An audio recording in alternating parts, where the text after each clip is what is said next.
AskReddit. What was ruined for everybody by one person? That guy who attempted a shoe bomb back in 2001 on the flight from France to Miami. Now we all have to suffer taking our shoes off at airport security every damn time we fly. Back in the Middle Ages, when I was a child in Detroit, the electric company gave out free light bulbs. You kept the burnt out ones in a bag, and when it was full, Dad would take it to Detroit Edison and exchange them for free ones. Then some guy who owned a store, I remembered it as a pharmacy, sued because he couldn't sell light bulbs, and that was the end of free light bulbs.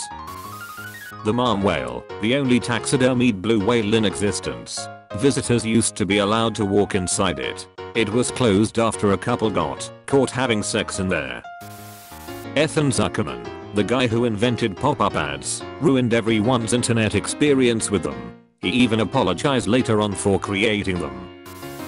On Halloween, 1974, an 8-year-old boy named Timothy O'Brien died. His candy had, indeed, been poisoned. A few days prior, his father, Ronald Clark O'Brien, took out a $40,000 life insurance policy on Timothy and Timothy's sister, Elizabeth, then age 5, as an unimaginable way to get out of debt. The only way to collect required that at least one of his children die, so the elder O'Brien laced some pixie sticks with cyanide and cajoled his son into eating one before bed.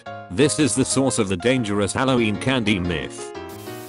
The kid who jumped off of 7th floor of a building here in Turkey because he thought he was a Pokemon. They stopped airing the show because people thought it was bad influence on kids. And Pokemon was huge back when I was a kid, so pretty much every kid back then was devastated.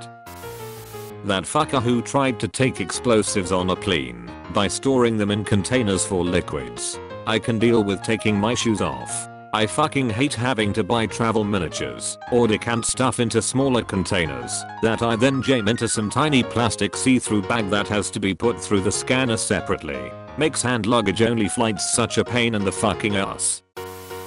Brewer's request. Per the New York Times, he asked for 2 chicken fried steaks with gravy and sliced onions, a triple patty bacon cheeseburger, a cheese omelette with ground beef, tomatoes, onions, bell peppers and jalapenos, a bowl of fried okra with ketchup, 1 pound of barbecued meat with half a loaf of white bread, 3 fajitas, a meat lover's pizza, 1 pint of Bluebell ice cream, a slab of peanut butter fudge with crushed peanuts, and 3 root beers. The state provided him with this meal, costing hundreds of dollars and consisting of thousands of calories. Brewer, claiming he was not very hungry, ate exactly none of it. The next day, state legislators asked the Department of Criminal Justice to end the tradition of last meals. One lawmaker stated, "It is extremely inappropriate to give a person sentenced to death such a privilege. It's a privilege which the perpetrator did not provide to their victim." The Department of Criminal Justice chairperson agreed, and the tradition ended. Since then, per the Houston Chronicle, last meals will consist of whatever is on the menu for all prisoners, with no special adjustments for those about to be executed.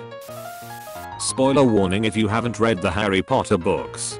The weekend the 6th Harry Potter book came out, a friend from university went to a music festival where there was, unsurprisingly, a massive viewing screen.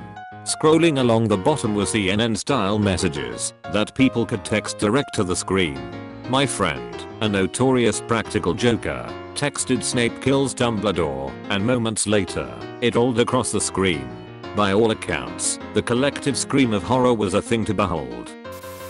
One of my father-in-law's co-workers supposedly ruined a pretty sweet perk for everyone. My father-in-law's a pilot for a large airline, and whenever they have to overnight away from their home base, the airline will put them up in a hotel. One of the hotel chains they use would give the airline crew a gift card for the hotel restaurant for each night they stayed there, valued at something like $5 or $10. After a few years of this, one of the pilots rented the restaurant of his local hotel for a wedding or some other kind of family gathering. After everyone had eaten well, and it was time to pay the bill, he pulled out a huge stack of those $5 gift cards and paid the whole bill in full. A few days later, everyone at the company was informed that they would no longer receive gift cards when staying at that hotel chain. Vaccines. Drive. Former Andrew Wakefield, may his name go down in infamy. Wakefield's study and his claim that the MMR vaccine might cause autism led to a decline in vaccination rates in the United States, United Kingdom and Ireland, and a corresponding rise in measles and mumps, resulting in serious illness and deaths, and his continued warnings against the vaccine have contributed to a climate of distrust of all vaccines and the re-emergence of other previously controlled diseases. In my first 2 years of high school we were actually allowed to bring water or juice into class with us to drink. Then, in junior year, some ass decides to bring in a thermos of peppermint schnapps, somehow not thinking that everyone in the room can smell it. Drinks were banned after that. The kid at Pizza Hut who, while at the all-you-can-eat dessert bar, scooped chocolate mousse onto his plate, licked the serving spoon clean, and then returned it straight into the mousse bowl. It was 20 plus years ago, but that little fucker ruined the night for everyone at my table. Edit. Good to know I'm not the only one to feel so strongly about this traumatic incident. This is local. There is a company that owns several hospitals in my area. They used to feed us, the ambulance crews, for free when we were on shift. You could eat at the cafeteria or take a sandwich to go, or whatever. It was decent food, and hey, you're saving money, right? Well, one guy started coming in with his uniform on when he was off work, and grabbing sandwiches and chips and drinks, you name it. Lots of it.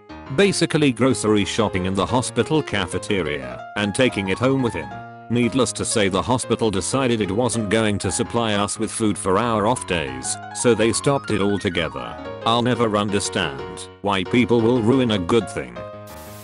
Vacation at my work. We used to be able to roll over vacation and sell it, but now we can't do either. One guy misused his company credit card, and they told him that he was going to have to pay for it. To pay them back, he just sold a bunch of his rolled over vacation. The next week everyone got a memo about the new vacation policies. Being in college at the time, real Four Locos. Some girl out in eastern Washington state decided to drink something like 2 Four Locos, 6 tequila shots, and funnel a bunch of beers. She died of alcohol poisoning. They still make Four Locos and the caffeine, which are less fun. In college, my buddy threw a party with his roommates at their brand new condo. This place was really nice, and they got a great deal. We were warned about 2 things. To be extra careful inside because of the white carpet, and that they had a 3-strike rule that if you had 3 party fouls, you're out. Some dude had 3 that very night. 1. Spilled beer on the white carpet. 2. Vomited on the white carpet.